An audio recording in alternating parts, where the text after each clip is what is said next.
Alhamdulillahi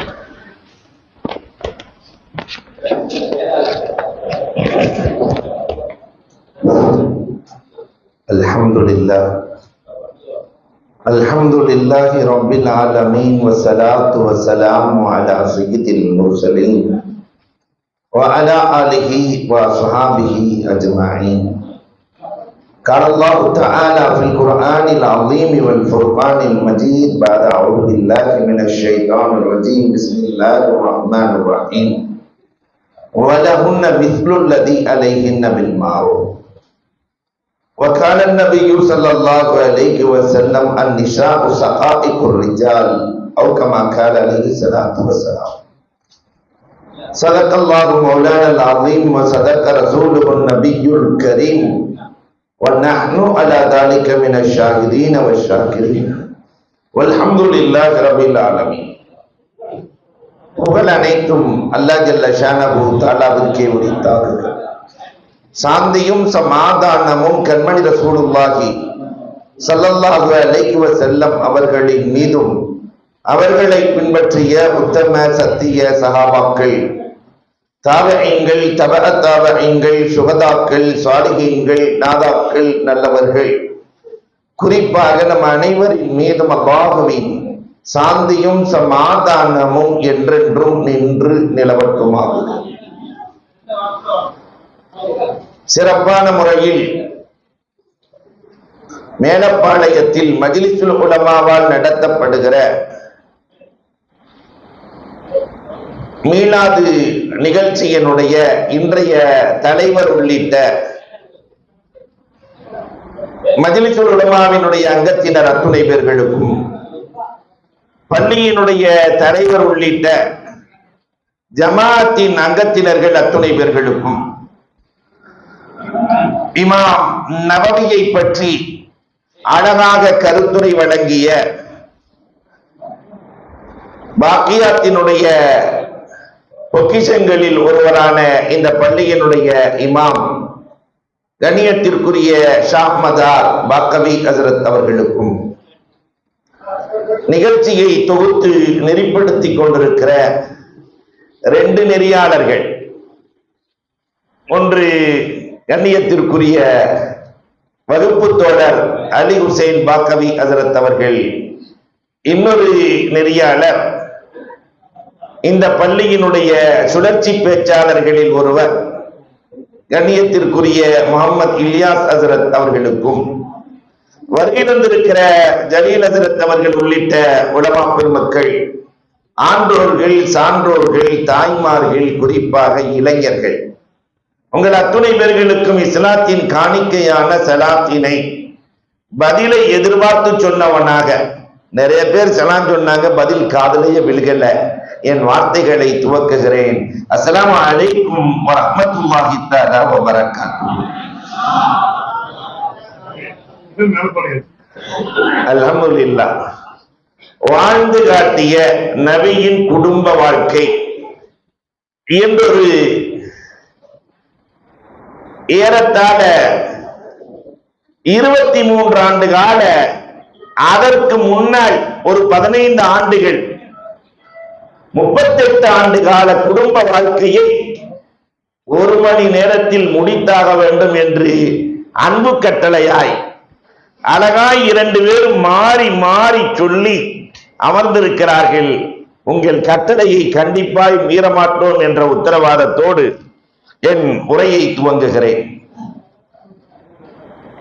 அரபியிலே இவர்களின் வரலாறுகளை சுருக்கமாக தொகுத்து அஸ்ரு தாஆத் அலிபாத்தா இருக்கிறது அல்லவா, அதிலே 10 தாக்கள் என்று எழுதியிருக்கிறார் அல்லாமா அப்துல் ஃபிகார். நபியின் குடும்ப வாழ்க்கை எப்படி இருந்தது என்றால் 10 தாவுக்குள் அடங்கியதாய் இருந்தது. அது என்ன தாக்கள் என்று எழுதுகிறார்கள். இன்றைக்கு நிறைய மனுத்தாக்கள் நடந்து கொண்டிருக்கிற நேரத்திலே அவர்கள் சொல்லி இருக்கிற தாக்கள் தஹஃபுலியத் நபியிடத்தில் இருந்தது, தவஜ்ஜுஹியத், தஆருஃபியத், தஅத்துபியத், தஅஸ்ஸுரியத், தஅஹுபியத், தஹமுலியத், தஷக்குரியத், தஃபக்குரியத், ததக்குரியத். ஏதோ ஓதி பார்த்த மாதிரியே இருக்குல்ல, தாயத்து போட்ட மாதிரியே இருக்கும். அன்பிற்குரியவர்களே, இதை ஒட்டியே உங்களோடு நான் பேச ஆசைப்படுகிறேன். முதல் தஹஃபுலியத். குடும்பத்திலே பெருமானார் ஒருவரை ஒருவர் மதித்து வாழ்ந்தார்கள். கணவனை மதிக்கிற மனைவியாய், மனைவியை மதிக்கிற கணவனாய் நாயகத்தின் குடும்ப வாழ்க்கை இருந்தது. ஒருவரை ஒருவர் மதித்து வாழுகிற குடும்பம் வாழ்க்கையில் தோற்பதே இல்லை. ஆயிஷா, என் மனம் நாடுகிறது, இரவு நேரத்தில் தொழ வேண்டும் என்று என் மனம் நாடுகிறது, நீ அனுமதி தருகிறாயா? யாரிடத்துல?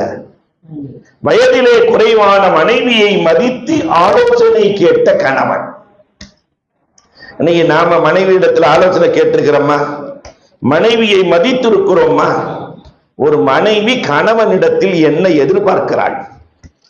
ஆண்டி முதல் அரசன் வரை ஒரு மனைவி கணவனிடத்தில் என்ன எதிர்பார்க்கிறாள்? வார வாரம் பிரியாணி கொடுக்கணும்னு எதிர்பார்க்கிறாளா? அல்லது மாதத்திற்கு ஒரு தங்க நாணயம் தர வேண்டும் என்று எதிர்பார்க்கிறாளா? எல்லா மனைவியும் எதிர்பார்ப்பது ஒன்றுதான், 4 பேர் இருக்கிற சபையில் என்னை மதிக்க வேண்டும். உலகத்தில் இருக்கிற எல்லா பொம்பளைகளும் இதைத்தான் எதிர்பார்க்கிறாங்க. மேலப்பாளையத்து பெண்களும் இதைத்தான் எதிர்பார்க்கிறார்கள், சேலத்து பெண்களும் இதைத்தான் எதிர்பார்க்கிறார்கள். ஆனா எல்லா ஆம்பளைகளுக்கு ஒரு பழக்கம் இருக்கு, 4 பேர் இருக்கும் போதுதான் பொண்டாட்டி இலக்காரமா பார்ப்பான்.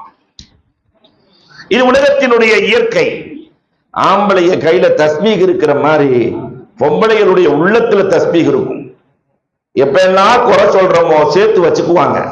அந்த தஸ்மீகுக்கு எப்ப பிரச்சனை வருதோ அன்னைக்கு ஆரம்பிப்பாங்க. 4 மாசத்துக்கு முன்னாடி நீங்க சொன்னதை மறக்கவே இல்லை, 3 வருஷத்துக்கு முன்னாடி நீங்க பேசினது செரிக்கவே இல்லை என்று வரிசையாய் வந்து விழும். ஒரு பெண் என்ன எதிர்பார்க்கிறாள் என்றால், 4 பேர் இருக்கிற சபையில் கணவன் என்னை மதிக்க வேண்டும். மனைவியை மதிக்கிற கணவனும் கணவனை மதிக்கிற மனைவியும் வாழ்க்கையில் தோற்றதில்லை. பெருமானார் தன் மனைவிமார்களை எப்படி மதித்தார்கள்? மனைவிமார்கள் கணவனை எப்படி மதித்தார்கள்? அன்னை கதீஜா அந்திம காலம், கடும் கஷ்டம், வீட்டிலே அமர்ந்திருக்கிறார்கள். திடீரென்று ஃபாத்திமா ரலியல்லாஹுவை அழைக்கிறார்கள். அம்மா ஃபாத்திமா, என்னால் எழ முடியவில்லை, கைபிடித்து என்னை தூக்கம்மா. ஃபாத்திமா ரலியல்லாஹ் கஷ்டப்பட்டு கதீஜா ரலியல்லாஹ்வை தூக்கி நிறுத்துறாங்க. கேட்டாங்க, ஃபாத்திமா, ஏம்மா இவ்வளவு கஷ்டப்பட்டு எந்திரிக்கணும், எதற்காக இவ்வளவு கஷ்டத்தோடு எழுந்தீர்கள்? கதீஜா ரலியல்லாஹ் சொன்னார்கள், அம்மா ஃபாத்திமா, கஸ்தூரி மனம் வருகிறது தெரிகிறதா? கஸ்தூரி மனம் வருகிறது தெரிகிறதா? ஆமம்மா தெரியுது. அப்படியானால் உங்கள் தகப்பனார் என் கணவர் வருகிறார் என்று பொருள். என் கணவர் வீட்டுக்கு வருகிற போது எப்பொழுது நான் அமர்ந்திருந்து வரவேற்றேன். என் கணவரை எழுந்துதானே வரவேற்று பழக்கம், அதனால் தான் கஷ்டத்தோடு எழுந்திருத்தேன். கணவனை எழுந்திருத்து வரவேற்கிற மனைவிமார்கள் இன்றைக்கு இருக்கிறார்களா? மேலப்பாளையத்தை தவிர மற்ற ஊர்களில் இல்லை. இல்லையா?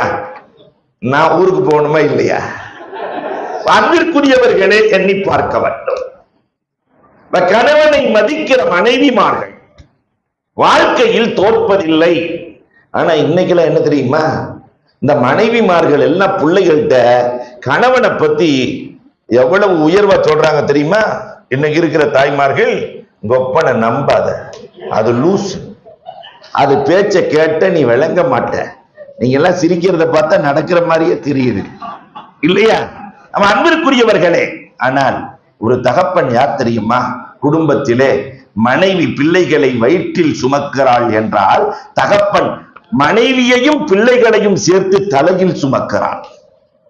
அவன் கல்யாணம் முடிச்சதுல இருந்து கபரஸ்தானுக்கு போற வரைக்கும் சம்பாதிக்கிற அத்தனையும் மனைவி மக்கள் எனக்கு எதுவுமே தேவையில்லை என்று உழைத்து கொண்டிருக்கிற, சாகும் வரை உழைக்கிற அந்த தகப்பனை பற்றி பிள்ளைகளிடத்திலே சொல்ல வேண்டிய பொறுப்பு மனைவிக்கு இருக்கிறது.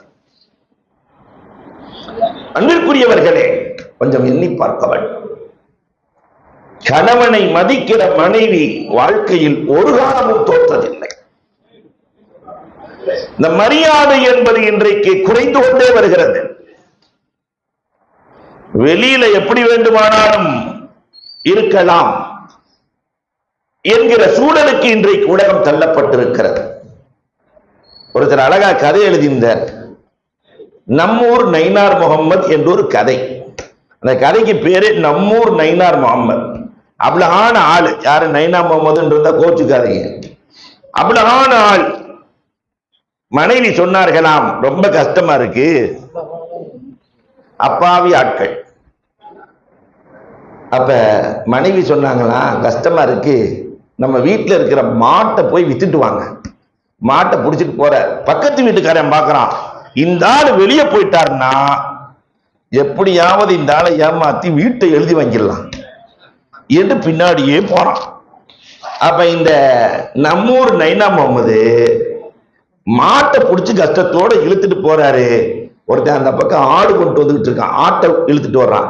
அவன் சொன்னானா, இவ்வளவு கஷ்டப்பட்டு இவ்வளவு பெரிய மாட்டை இழுக்கிறதுக்கு கைக்கு அடக்கமா இந்த ஆடு இருக்கு, இதை எடுத்துட்டு அதை கொடுத்துட்டு போயிருந்தான். அவர் பார்த்தார், ஆமாமா நல்லதுதான், அவர் தான் அப்பாவியாச்சே. ஆட்டை வாங்கிட்டு மாட்டை கொடுத்துட்டார்.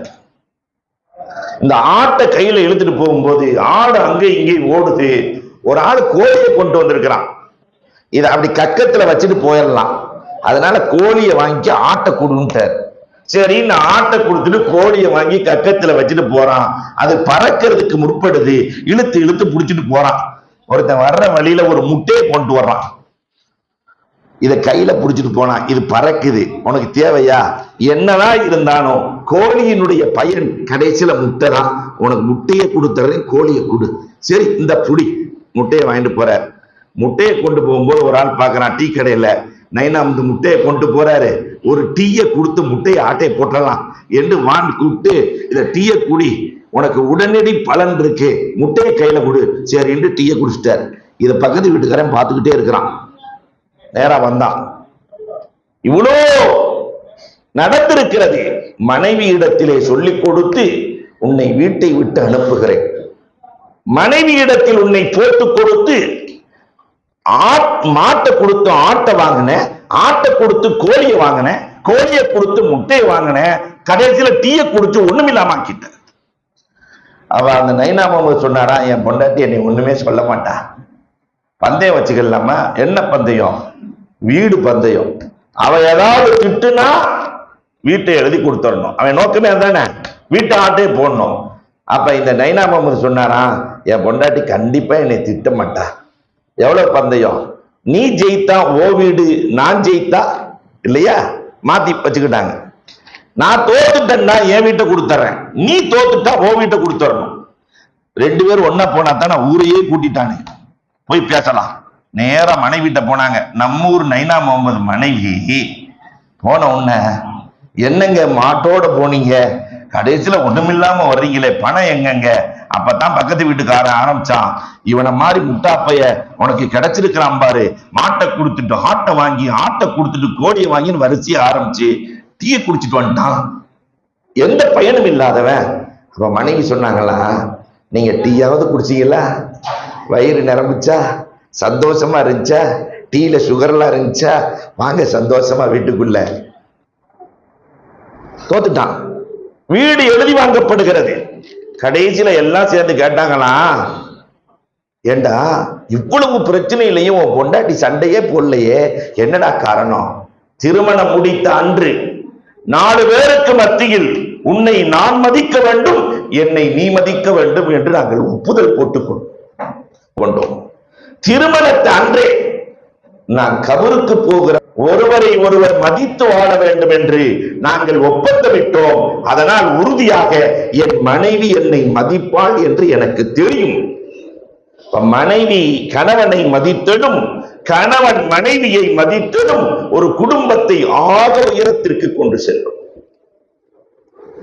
இரண்டாவது தவஜுஹியத், ஒருவர் ஒருவரை புகழ்ந்து கொள்ளுதல், கண்காணித்துக் கொள்ளுதல். கணவனுக்கு ஒன்று என்றால் மனைவி அவளை பார்த்துக் கொள்வதும், மனைவிக்கு ஒன்று என்றால் கணவன் பார்த்துக் கொள்வதும் நாயகத்தினுடைய வாழ்க்கையில் கிடைத்த அற்புத பாடம். இன்னைக்கு நம்ம உண்மையாத்தான் இருக்கிறோம். நமக்கு தலைவலி கைகால் வலி என்றால் மனைவி தலைக்கு எண்ணெய் தேய்க்க வேண்டும், தலைக்கு தைலம் காலமுக்க வேண்டும், எல்லாம் நடத்த வேண்டும். மனைவிக்கு இதே உடல்நிலை, இவர் தைலம் தேய்க்கிறது காலு எதுவும் செய்ய மாட்டாரு, அலிபு சேனத்தை தவற இல்லையா? நம்ம அன்புக்குரியவர்களை கொஞ்சம் எண்ணி பார்க்கிறோம். அப்ப தவஜுஹியத், ஒருவருக்கொருவர் முன்னோக்கி கொள்ளுதல். அரபியில முன்னோக்குதல் என்றால் ஒருவரை ஒருவர் கண்காணித்துக் கொள்ளுதல். அன்னை ஹதீஜா ரலியல்லாஹு தஆலாவினுடைய வரலாறுகளை பாருங்கள். கடைசி நேரத்தில் பெருமானார் ஸல்லல்லாஹு அலைஹி வஸல்லத்திற்கு அனைத்தையும் கொடுத்த அன்னை ஹதீஜா காய்ச்சலாக இருக்கிறது, கடும் காய்ச்சலாக இருக்கிறது. பாத்திமா வந்து சொல்லுகிறார்கள், பாப்பா இந்த காய்ச்சல் அம்மாவுக்கு கடுமையாக இருக்கிறது, போர்த்தி கொள்ள ஒன்றுமே இல்லை. பெருமானார் தன் மேலங்கியை கொடுத்து அனுப்புகிறார்கள். இந்த காய்ச்சலில் பாப்பா இறந்து விட்டால் தலப்பாகையை தருவீர்களா என்று கேட்டார்கள். பெருமானார் வீட்டுக்கு சென்றார்கள். அன்னை ஹதீஜா, இந்த காய்ச்சலில் நீங்கள் வஃபாத்தாகிவிட்டால் தலப்பாகை அல்ல, என் தோளை கதட்டி கேட்டாலும் தருவேன். பெருமானார் ஹதீஜா ரலியல்லாஹுவுக்கு துணையாக இருந்த வரலாறுகள் உலகமே பேசுகிறது. பெருமானார் பணக்காரர் என்ற காரணத்தினால் ஹதீஜாவை மணமுடித்தார்கள் என்று உலகம் பேசுகிறது. பணத்துக்காகத்தான் ரசூலுல்லாஹ் ஹதீஜாவை மணமுடிச்சாங்கன்னு ஊரை கூட்டினார்கள். ஹதீஜா, இந்த பணம் முழுக்க கண்மணி நாயகத்திற்கு அன்பளிப்பு, இனி நான் தான் கீழ்கரமாக இருக்க வேண்டும், உலகம் அறிந்து கொள்ளுங்கள். இந்த தவஜ்ஜு நிறைவாக இருந்தது. இன்னைக்கு அது இருக்க கொஞ்சம் எண்ணி பார்க்கிறோம். குடும்ப வாழ்க்கையில ஒரு பிரச்சனை வரும்போது எப்படி அணுகுதல் என்பதும் அந்த தவஜ்ஜுஹியத் மிக நிறைவாக பெருமானாரின் வாழ்க்கையில் இருந்தது, நபித்தோழர்களின் வரலாறுகளில் இருந்தது. நிறைய பார்க்கலாம். ஆனா இன்னைக்கு எப்படி ஆயிடுச்சு தெரியுங்களா? அல்லாஹு அக்பர். நம்ம காலத்துல இந்த சண்டை போடுறாங்கல்ல, தவஜ்ஜுஹு குறையறதுனாலதான் சண்டை வருது. ஒருத்தரை பாராமுகமாக இருப்பதால் தான் சண்டை நடக்கிறது. நம்ம காலத்துல எல்லாம் சண்டை போடுவாங்க. ஆதம் அலைஹிஸ்ஸலாம் காலத்துல இருந்து சண்டை இருக்கு. புருஷன் பொண்டாட்டி சண்டை இல்லாத ஊர் மேலப்பாளையம் மட்டும்தான் இல்லையா? எல்லா இடத்துலயும் சண்டை இருக்கு. ஆதம் அலைஹிஸ்ஸலாம் காலத்துல இருந்து. நம்ம காலத்துல சண்டை இல்ல, கோச்சுட்டு இந்த புள்ள கடிதம் எழுதும் பாப்பாவுக்கு, வாப்பா ரொம்ப கொடுமையா இருக்கு வாப்பா, அதனால என் மாமியா அப்படி செய்யறாங்க, நாத்தனா இப்படி செய்யறாங்க, என்னை அவசரமா வந்து கூட்டு போங்க. இந்த கடிதம் போய் சேர ஒரு 3 நாள், அவர் வர்றதுக்கு ஒரு 3 நாள், ஒரு வாரம் கழிச்சு வந்தா 2 பேரும் ஒன்னா உட்காந்து பேசிட்டு இருப்பாங்க. இது நாம பார்த்த காலம் 80s. அப்ப மகளே கேட்கும், என்ன வாப்பா சொல்லிக்காம வந்துட்டீங்க? அடக்கழுத போன வாரம் தானே நீ லெட்டர் போட்ட வர சொல்லி, சொல்லிக்காம வந்துட்டீங்கன்னு கேட்கிற. இது ஒரு காலம். ஆனா இப்ப அப்படி இல்லை. செல்போனை ஆன் பண்ணி வச்சுட்டு தான் சண்டையே. என்னெல்லாம் பேசுறாங்க கேட்டீங்களா? என் மாமியா என்ன பேசுது, என் நாத்தனா என்ன பேசுது கேட்டீங்களா?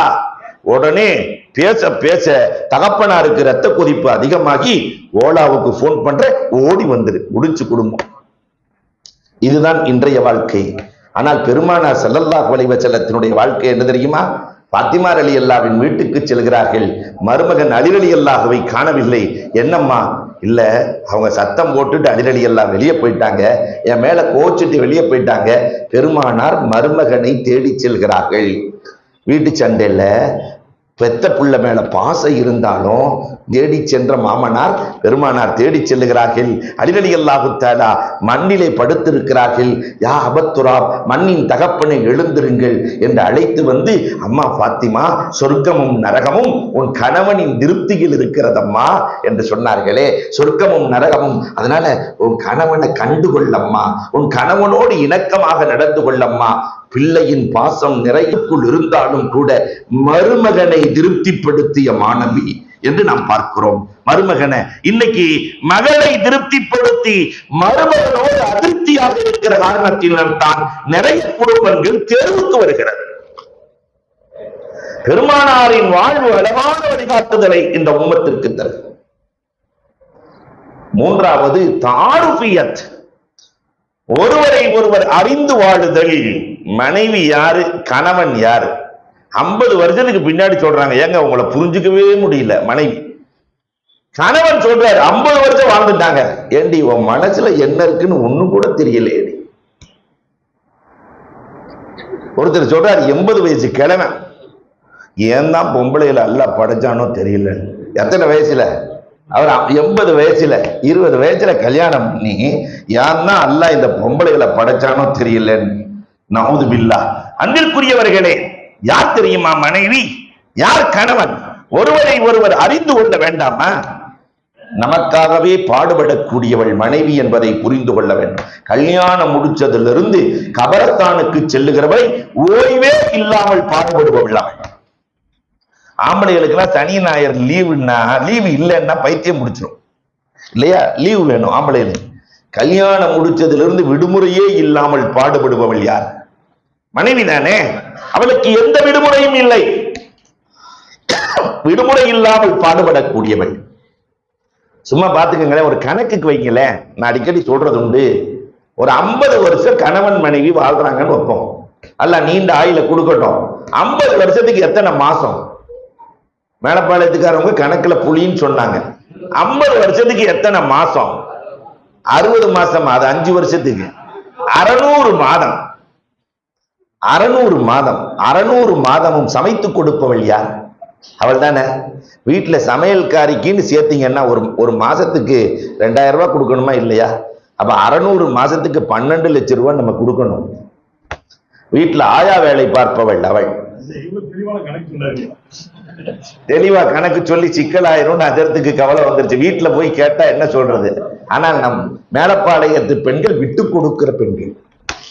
அவன் அன்பிற்குரியவர்களே, வாட்ச்மேன் வேலை, நான் அங்க போயிடுறேன் இங்க போயிடுறேன். வாட்ச்மேனுக்கு மாசம் 5000 ரூபாய் போட்டா கூட 600 மாசத்துக்கு 30 லட்சம் ரூபாய் நம்ம கொடுக்கணுமா இல்லையா? வீட்டுல பால், தாய்ப்பால் அது இல்லை என்றால் அந்த பிள்ளை குறை பிள்ளையாக போய்விடுகிறது இல்லையா? மாட்டுப்பால் குடிச்சா என்ன ஆகும்னு இப்பதான் அலிவுசேன் அஜத்திட்ட பேசிட்டு வந்தேன். அன்புக்குரியவர்களே, தாய்ப்பால் இல்லை என்றால் ஒரு பிள்ளை வளர்ந்தும் பயனில்லாத பிள்ளையாய் மாறிவிடுகிறார். அந்த பிள்ளைக்கு 2.5 வருடம் 2 வருடங்கள் தாய்ப்பால், அதுக்கு எத்தனை கோடி கொடுக்கிறது? இதையெல்லாம் தாண்டி பிரசவம், செத்து பிழைக்கிறாள். 9 மாத காலம் வயிற்றுக்குள்ள சுமக்கிறாளா இல்லையா? ஒரு மனைவி சொல்லிட்டாங்க, ஏங்க நான் 2 புள்ள பெத்துட்டேன், என்னால முடியாதுங்க, நீங்க 2 புள்ளைய பெத்துக்குங்க. இன்னைக்கு நவீன காலம். உள்ளது வயிற்றுக்குள்ள கர்ப்பத்தை வச்சு நீங்க முயற்சி செய்யுங்க. உலகம் என்றைக்காவது தயாராகி இருக்கிறதா? இது ஆண்களால் முடியுமா? பிரசவம், செத்து பிழைக்கிறாள். அத்தனை கஷ்டமும் மனைவிக்கு. ஏகப்பட்ட கஷ்டத்தை சுமக்கிறாள் மனைவி. கஷ்டப்பட்டு குழந்தை பிறந்த உடனே இன்சியல் மட்டும் வாப்பா. கஷ்டப்படுறதெல்லாம் உம்மாவா, இன்சியல் வாப்பா. என்ன கொடுமை அன்புக்குரியவர்களே! அத்தனையும் விட்டு கொடுக்கிறாள். இதையும் தாண்டி கணவன் உறங்கியதற்கு பிறகு உறங்குகிறாள். கணவன் எழுவதற்கு முன்பதாக விழித்துக் கொள்ளுகிறாள்.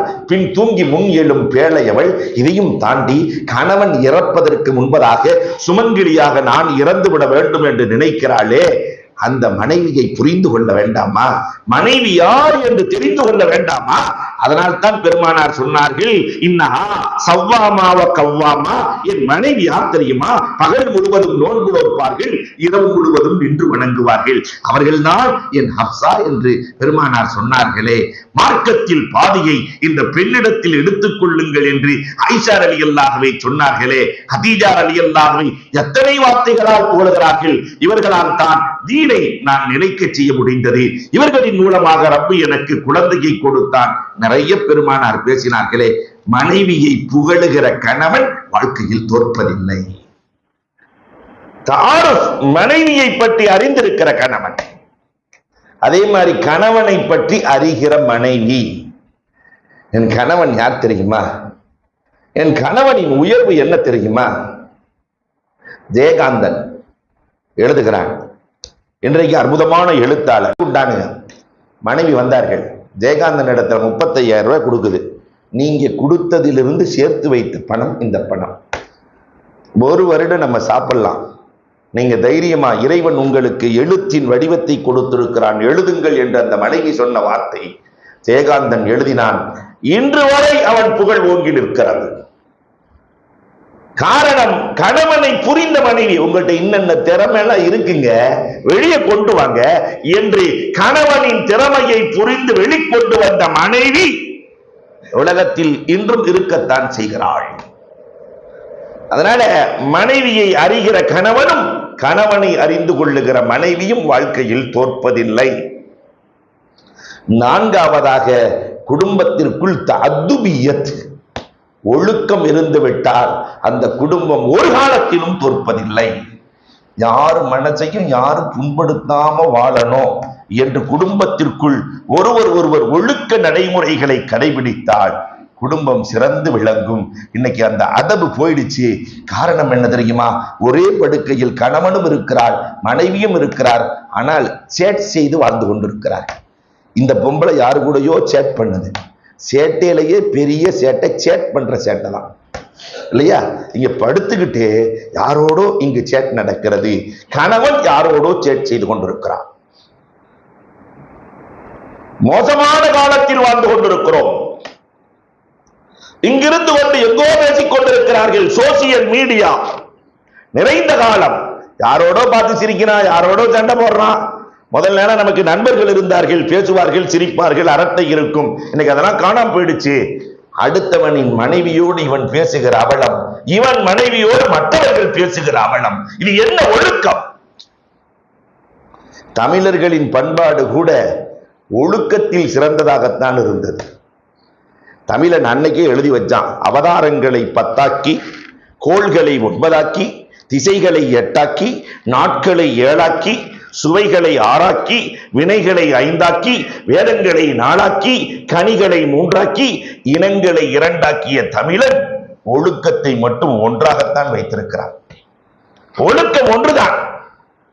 அந்த ஒழுக்கத்தை குறித்து கணவனும் மனைவியும் வீட்டில் புரிந்தால் போதும். ஒழுக்கமற்ற சூழல் நமக்குள் வருகிற போது, கணவன் மனைவிக்குள் வருகிற போது, பிள்ளைகள் எங்கே ஒழுக்கத்தோடு வாழ்வார்கள், வளருவார்கள். ஒழுக்கமற்ற சூழல் இன்றைக்கு அதிகரித்திருக்கிறது. அல்லாஹு அக்பர். பெருமானார் ஸல்லல்லாஹு அலைஹி வஸல்லம் குடும்பத்தில் எவ்வளவு அழகான ஒழுக்கத்தை, அந்த கொஞ்சம் பிரச்சனை ஆரம்பிக்குதுன்னு தெரிஞ்ச உன்னையுமே பர்தாவின் சட்டம் வந்து விட்டதல்லவா? உமர் ரலியல்லாஹு தஆலா சொல்லுகிறார்களே, ரசூலே, உங்கள் மனைவிமார்கள் பர்தா இட்டால் நன்றாக இருக்கும். அல்லாஹ் ரப்புல் ஆலமீன் சட்டத்தை இறக்கி கொடுக்கிறானே. இந்த ஒழுக்க நடைமுறைகள் நம் இல்லங்களுக்குள் வந்தாக வேண்டும். இந்த தஅத்துபியத் வந்துவிட்டால் எல்லாம் சீராகிவிடும். ஐந்தாவதாக தஅஸ்ஸுரியத். குடும்பத்தில் ஒருத்தருக்கு இன்னொருத்தர் விட்டு கொடுக்கணும். இதுவரை இருந்தது, இன்றைக்கு அந்த தஅஸ்ஸுர் இல்லை. தனக்கு தேவை இருக்கிற போது அண்ணன் தம்பிக்கு விட்டு கொடுப்பார், தம்பி அண்ணனுக்கு விட்டு கொடுப்பார். விட்டு கொடுத்து சந்தோஷமாக வாழ்ந்த காலங்கள். இன்னைக்கு 6 அடி நிலத்தை அண்ணனுக்கு தம்பி விட்டு கொடுக்க தயாராக இல்லை, தம்பிக்கு அண்ணன் விட்டு கொடுக்க தயாராக இல்லை.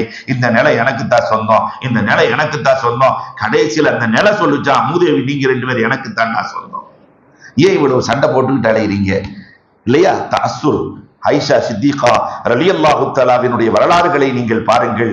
எவ்வளவு தஅஸ்ஸுர். தனக்கு தேவை இருந்தும் பிறருக்கு விட்டு கொடுத்த ஆயிஷா வரலாறுகள் நிறைய பேசுகிறது. அல்லாஹு அக்பர். பெருமானார் ஸல்லல்லாஹு அலைஹி வஸல்லம் அன்னவர்கள் மதீனாவிற்கு சென்றார்கள். எல்லோரையும் லட்சாதிபதி ஆக்கிய ரசூலுல்லாஹ் அந்த ஏழையாக மதீனாவில் நுழைந்த போது எந்த வீட்டில் இருந்தார்களோ வஃபாத் ஆகிற போதும் அதே வீடுதான். தனக்கு என்று சேர்த்துக் கொள்ளாத நாயகம். எங்க வஃபாத் ஆகிறாங்களோ அங்கதான் அடக்கம். ஆயிஷா ரலியல்லாஹுவின் வீட்டில் அடங்குகிறார்கள்.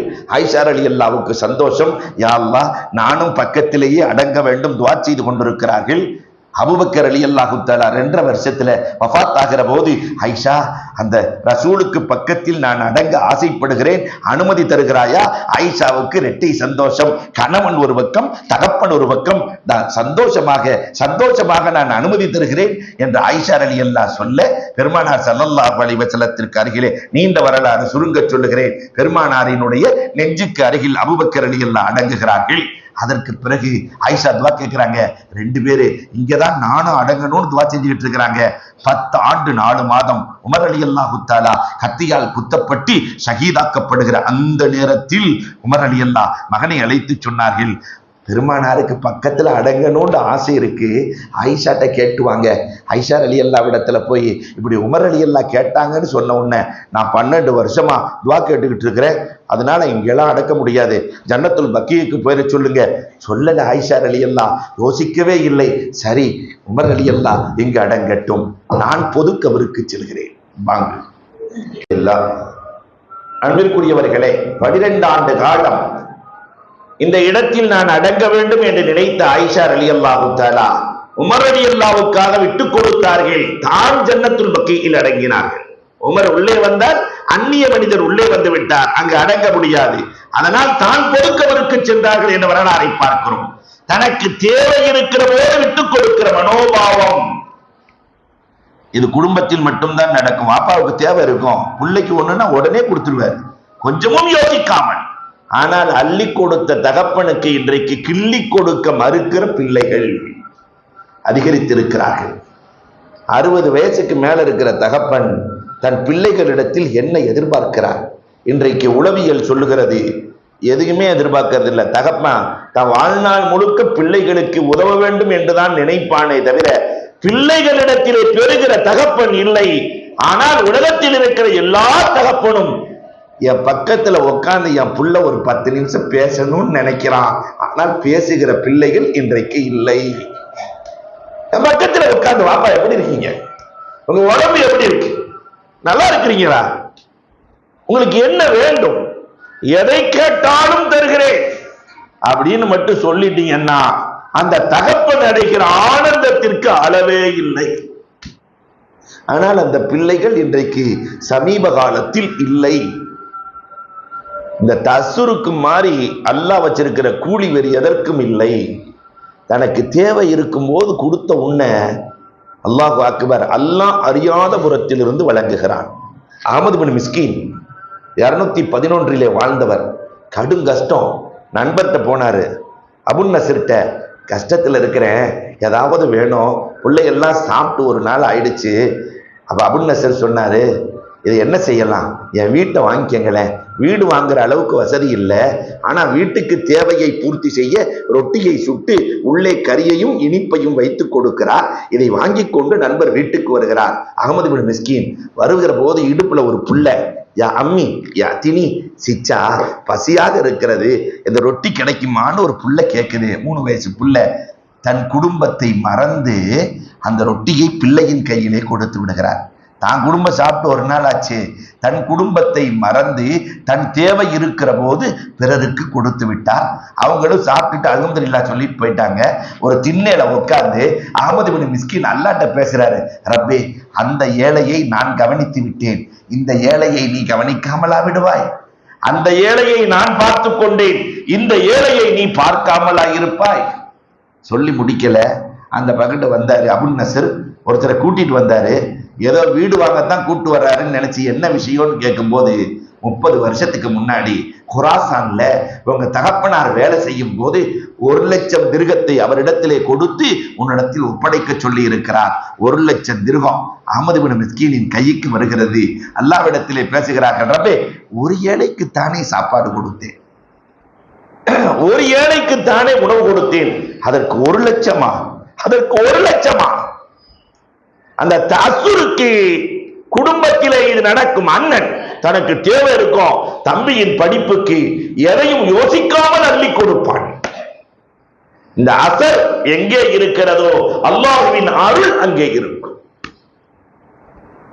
6வதாக, அன்பிற்குரியவர்களே, தஹம்முலியத். குடும்பம் என்றால் சிரமங்கள் கஷ்டங்கள் இருக்கும், அதிலே சகிப்புத்தன்மையோடு வாழ வேண்டும், தஹம்முல் வேண்டும். உலகத்துல ரசூலை விட கஷ்டப்பட்டவர்கள் யாராவது இருக்கிறாங்களா? கொஞ்சம் யோசிச்சு பாருங்க. உலகத்திலேயே பெரிய கஷ்டம் என்ன தெரியுமா? தான் இருக்கிற போதே தன் பிள்ளைகளை கொடுப்பதுதான். பிள்ளைகள் மௌத்தாகிறது. ஹயாத்தா இருக்கும்போது, பெற்றோர் ஹயாத்தாக இருக்கிற போது பிள்ளைகளை இழப்பதை விட கஷ்டம் உலகத்தில் என்ன இருக்க முடியும்? பெருமானாருக்கு 7 பிள்ளைகள், அதில் 6 பிள்ளைகளை தான் இருக்கிற காலத்திலேயே கொடுத்து விட்டார்களே. ஆம்பளை பிள்ளை 3 வயசை தாண்டவே இல்லையே. இப்ராஹிம் வயது 3, தையிப் வயது 17 மாதங்கள், அப்துல்லா என்கிற தாகிர் வயது 13 மாதங்கள், 3 வயசை தாண்டவே இல்லை. பொம்பளை பிள்ளைய 30 வயசை தாண்டவே இல்லை. உம்மு குல்சூம் 28 வயதிலே வஃபாத் ஆகிறார்கள். ஜைனப் 27 வயதிலே வஃபாத் ஆகிறார்கள். ருக்கையா 21 வயதிலே வஃபாத் ஆகிறார்கள். பெருமானாரின் பெண் பிள்ளைகள் யாரும் 30 வயதை தாண்டி இந்த பூமியில் வாழவில்லை. அனைத்தும் அறிந்த நாயகத்திற்கு தெரியாதா?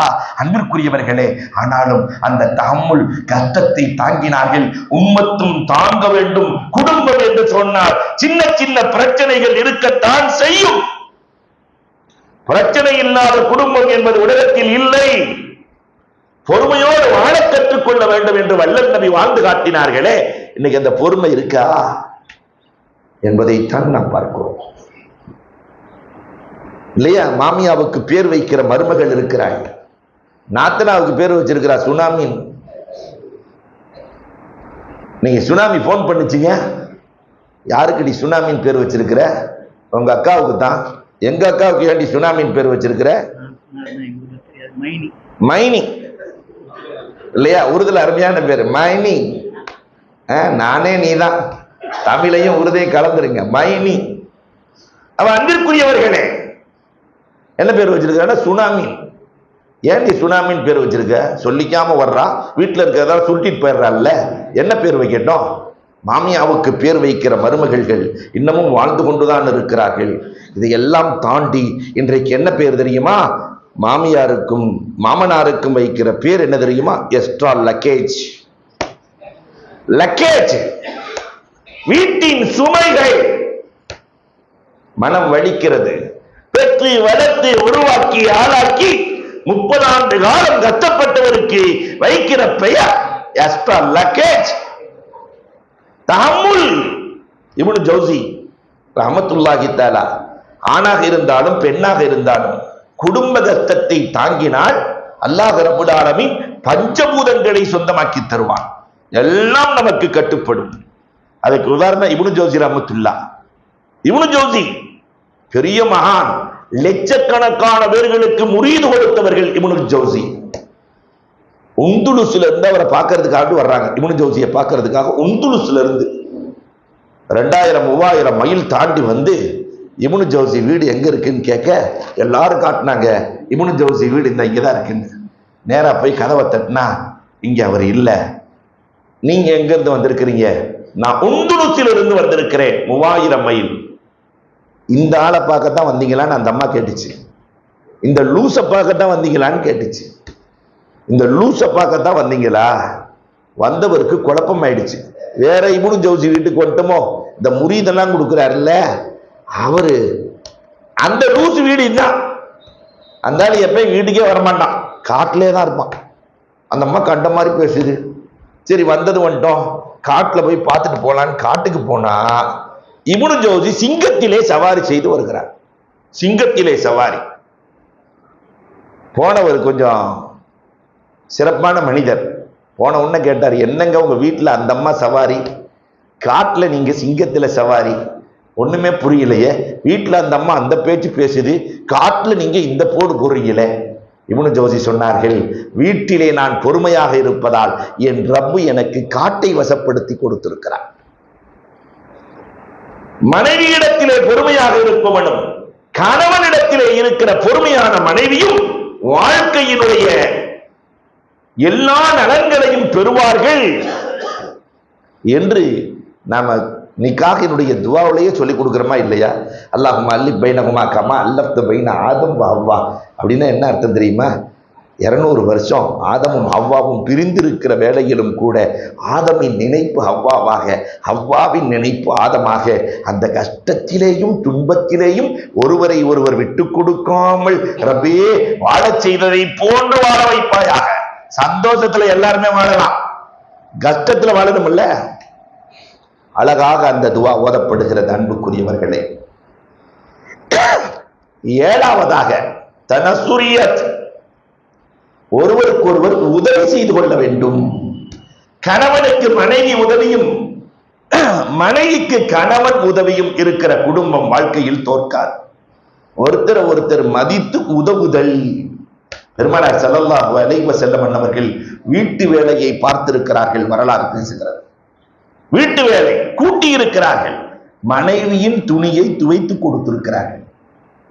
உம்மு ஸலமா ரலியல்லாஹு தஆலா சொல்கிறார்கள், கண்மணி நாயகம் ஸல்லல்லாஹு அலைஹி வஸல்லத்தோடு நாங்கள் இருவரும் ஒன்றாக குளிப்போம். என் துணியை அவர்கள் துவைத்து கொடுத்திருக்கிறார்கள், அவர்களின் துணியை நான் துவைத்து கொடுத்திருக்கிறேன். ஈருலக சக்கரவர்த்தி கண்மணி நாயகம் ஸல்லல்லாஹு அலைஹி வஸல்லம் அவர்கள் வாழ்ந்த வாழ்க்கை தனஸ்ஸுரியத், ஒருவருக்கொருவர் உதவியாக வாழ்ந்தார்கள். கணவனுக்கு உதவி. அதனாலதான் நம்முடைய முன்னோர்கள் சார்பு கொள்கை என்று வைத்திருந்தார்கள். சார்பு கொள்கைன்னு சொன்னா கணவனை சார்ந்து மனைவி இருப்பாள், மனைவியை சார்ந்து கணவன் இருப்பான். நம்ம காலம் வரைக்கும் அப்படித்தான் இருந்துச்சு. மனைவிக்கு படிப்பறிவு இருக்காது, இவர் வேலை பார்த்துட்டு இருப்பாரு, இவருக்கு சமைக்க தெரியாது, அந்த அம்மாவுக்கு சம்பாதிக்க தெரியாது. அதனால கணவனை சார்ந்த அந்த அம்மா இருக்கும், அந்த அம்மாவுக்கு தான் சம்பாதிக்க தெரியாது. அந்த அம்மா கணவனை சார்ந்து, இவர் மனைவியை சார்ந்து சாப்பிடணும்னு அந்த அம்மா வேணும். இப்ப அந்த சார்பு கொள்கை போயிடுச்சு. நானும் படிச்சிருக்கேன், நீயும் படிச்சிருக்க. நான் ஒரு நாள் சமைக்கிறேன், நீ ஒரு நாள் சம. இனி வருகிற காலத்தில் எல்லாம் இதிலே வருது, சமைக்க தெரிந்த கணவன் தேவை. எழுதுகிற போதே சமைக்க தெரிந்த கணவன் தேவை அப்படின்னா என்ன அர்த்தம்? இனிமேல் நான் சமைக்க மாட்டேன், நானும் சம்பாதிக்கிறேன், நீனும் சம்பாதி. ஒரு நாள் பிள்ளைய நீ ஆட்டு, ஒரு நாள் நான் ஆட்டுறேன். பிள்ளையாட்டுவதில் கூட நாளை பிரித்துக் கொள்ளுகிற சூழல் நான் விளையாட்டுக்கு சொல்லவில்லை, நடக்கிறது. வெளிநாடுகளுக்கு சென்று நம்முடைய பிள்ளைகளை அனுப்பி வைக்கிறோம், சந்தோஷப்படுகிறோம், நன்றாக இருக்கட்டும். அங்க வெளிநாடுகளுக்கு போற தாத்தா பாட்டி எதுக்கு போறாங்க தெரியுமா? ஆயா வேலை பார்க்கறது. ஆயா வேலை. நான் வெளிநாட்டுக்கு நான் பண்ண லண்டன் போறேன், நான் யுஎஸ்ஏ அமெரிக்கா போறேன், அங்க போய் அவங்க என்ன செய்யறாங்கன்னு தெரியும். 3 மாசத்துல அலறி அடிச்சு ஓடி வந்துடுறாங்க. இனிமேல் நான் வல்லம்மா, இனிமேல் அந்த பிரச்சனை எனக்கு வேணாமம்மா. அல்லாஹு அக்பர். இந்த சார்பு கொள்கை இருந்தது, சந்தோஷமாய் இருந்தோம். இன்றைக்கு சார்பு கொள்கை போனது, குடும்பங்கள் எல்லாம் சிக்கலில் மாட்டி இருக்கிறது. அல்லாஹ் ரப்பல் ஆலமீன் பெருமானாரின் வழியில் நடக்கிற பிள்ளைகளாக ஆக்கி அருள வேண்டும். 8வதாக தஷக்குரியத், கணவன் கிடைத்ததற்கு மனைவியும், மனைவி கிடைத்ததற்கு கணவனும் நன்றி செலுத்தி இருக்கிறோமா? நாம 25 வருஷம் வாழ்ந்துட்டோம்ல, நம்ம மனைவியை பத்தி தெரியுமில்ல, நமக்கா எவ்வளவு கஷ்டப்பட்டிருக்கா. ரப்பே 2 ரக்காத் தொழுது என் மனைவிக்கு இதை கொடு அதை கொடு என்று கேட்டிருக்கிறோமா? நன்றி செலுத்தி இருக்கிறோமா? இதை போல மனைவி நன்றி செலுத்தினாலா? அலி ஃபாத்திமா ரலியல்லாஹுவின் திருமணம் எப்படி நடந்தது? வரலாறுகளை பாருங்கள். அலி ரலியல்லாஹுக்கும் ஃபாத்திமா ரலியல்லாஹுக்கும் ஆன கல்யாணம் அரேஞ்ச்டு மேரேஜா அல்லது லவ் மேரேஜா? எப்படி நடந்தது? ஃபாத்திமா ரலியல்லாஹை மணமுடிக்க நிறைய சகாபாக்கள் போட்டி போடுகிறார்கள். அபூபக்கர் ரலியல்லாஹ் எனக்கு வேணுங்கிறாங்க. பெருமானார் பேசவே இல்லை, கிடைக்காதுன்னு முடிவு பண்ணிட்டாங்க. உமர் ரலியல்லாஹு தஆலா நான் மணமுடிக்கிறேன் என்கிறார்கள். அப்துல்லாஹ் இப்னு சுபைர் ரலியல்லாஹ் நான் மணமுடிக்கிறேன் என்கிறார்கள். பெருமானார் ஒண்ணுமே பேசல. ஆனா 21 வயதான அலி ரலியல்லாஹு தஆலா இந்த பசங்கள்லாம் நண்பர்கள்லாம் ஒன்னா சேர்ந்து அலிய உள்ள தள்ளி விட்டாங்க, போய் பொண்ணு கேட்டுவான். மாப்பிள்ளையே பொண்ணு கேட்ட வரலாறு. ரசூல்லா தொழுதுட்டு உட்கார்ந்து இருக்கிறாங்க. மாப்பிள்ளை ரசூல்லா பக்கத்துல அத்தகியாத்துல உட்கார்ந்து அஸ்ஸலாமு அலைக்கும் யா ரசூலல்லாஹ், மா ஹாஜத்துக்கு யா அலி, அலிய உங்க தேவை என்ன? தலையை சொல்கிறார். என்ன தேவை? என்ன சொல்றது? உங்க தேவை என்ன? இல்ல ஃபாத்திமா ரலியல்லாஹு பொண்ணு கேட்டு வந்திருக்கிறேன்.